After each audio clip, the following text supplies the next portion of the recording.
Welcome my channel.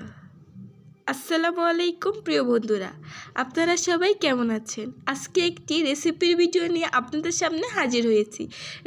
রেসিপিটার নাম ছিল French fry. ভিডিওটা না টেনে অবশ্যই দেখবেন আর বলবেন ভিডিওটা কেমন হয়েছে। এই ফার্স্ট টাইম আমি একটা ফ্রেঞ্চ ফ্রাই বানাচ্ছি, কখনো বানাইনি, কিন্তু ছোটো বোনের আবদার যে সে ফ্রেঞ্চ ফ্রাই খাবে, তাই ফার্স্টে আলুগুলো নিয়ে কেটে এরপর সিদ্ধ করে নিলাম। সামান্য কুসুম কুসুম পানিতে আলুটা সিদ্ধ করলাম। সিদ্ধ করার পর নামিয়ে নিয়েছি।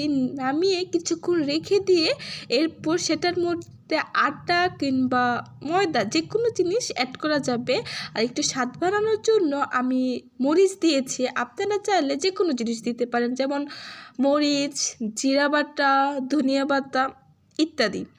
বাট আমি এত কিছু দিলাম না, আমি শুধু মরিচ, লবণ আর আটা দিয়ে এটাকে মাখিয়ে নিচ্ছি। মাখিয়ে দিয়ে কিছুক্ষণ রেখে দিয়ে তারপর তেলের মধ্যে এটাকে ভেজে নিব। কালারটা সুন্দর আসার জন্য তেলের মধ্যে আমি সামান্য একটু হলুদ দিয়েছি। মানে এরকমভাবে ভাজতে হবে যেন একটা লাল লাল শেপের মতো আসে। তারপর এটাকে সস দিয়ে খেলে ভালো হয়, আর না খেলেও চলে, বাট সস দিয়ে খেতে খুব মজা হয়। সস দিয়ে খেলাম, খুব ভালো লাগলো। Please subscribe my channel.